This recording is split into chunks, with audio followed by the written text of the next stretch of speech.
The Second World War. I mean, it claimed over 70 million lives. It's still the deadliest conflict in all of human history. But a catastrophe that huge, it doesn't just happen because of one single event. No way.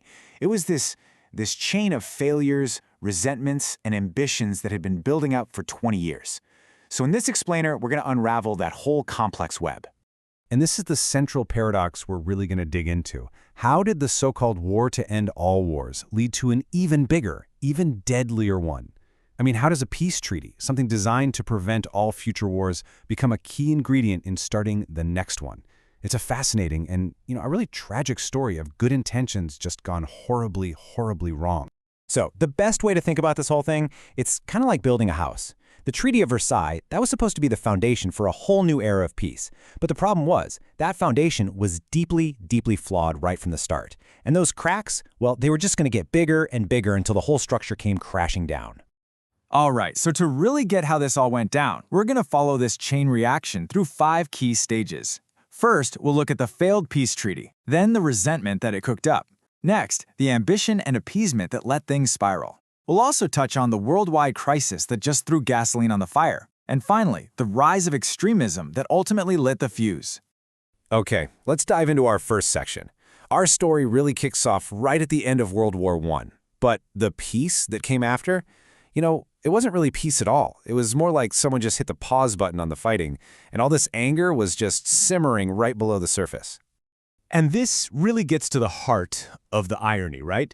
The very document that was supposed to guarantee a lasting peace ended up doing the exact opposite. It literally created the grievances, the humiliations that would directly fuel the rise of guys like Mussolini and, of course, Hitler.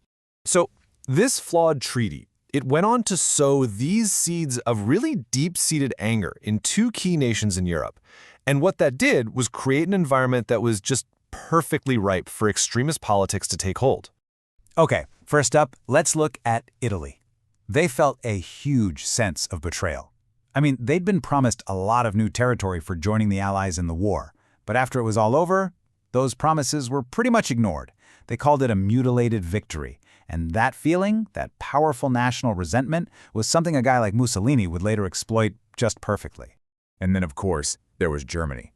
The treaty hit them with what you could call a devastating triple blow. First, bam, crushing financial payments, what we call reparations. This caused insane hyperinflation. We're talking people's entire life savings becoming worthless literally overnight. Second, bam, forced disarmament. This left the country feeling totally vulnerable and humiliated. And third, the really infamous war guilt clause, which forced Germany to accept 100% of the blame for World War I. You can imagine this just created a deep, festering wound in the country's psyche.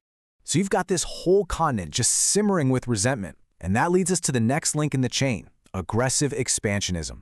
You had these ambitious powers that saw huge opportunity, and the rest of the world, well, they pretty much failed to stop them. Now, central to all of this, especially in Germany, was Hitler's core ideology. It's a German word, Lebensraum.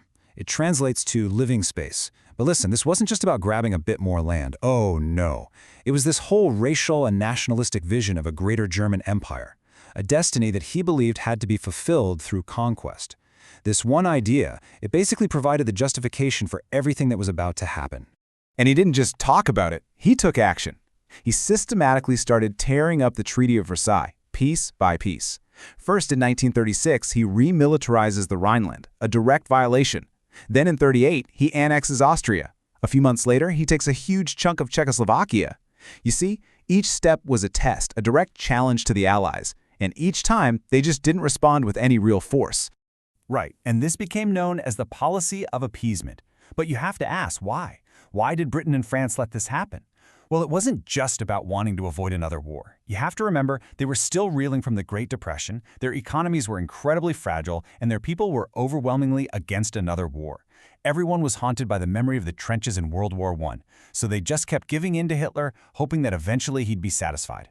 But of course, all that inaction was just seen as weakness. It was a giant green light for him to keep pushing and pushing, with no real consequences.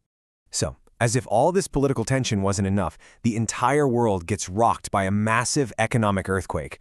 I'm talking about the Great Depression. And this wasn't just an American problem, not at all. It was like a global virus that completely shattered international trade, crippled economies everywhere, and made every country turn inward and just focus on its own problems. And think about what happens when people get desperate. When you can't feed your family, your faith in the government and democracy, it just starts to erode. This worldwide hardship completely discredited traditional politics and created the absolute perfect breeding ground for extremist movements to pop up. In Japan, it fueled militarism, and in Italy and Germany, it made people way more willing to listen to these strong, authoritarian leaders who were promising quick fixes and simple, radical solutions. And that brings us to our final, and maybe the most destructive factor of them all, the political ideologies that took all this national suffering, all this anger, and harnessed it, turning it into an aggressive expansionist war machine. So it's really important to understand the different flavors of this extremism. On one hand, you had totalitarianism. That's a system where the state has, you guessed it, total control over every single aspect of public and private life.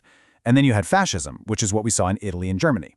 That's an ideology built on super intense nationalism, a powerful dictator, and the idea that military expansion isn't just good, it's glorious. And leaders like Mussolini and Hitler, they followed this chillingly effective playbook.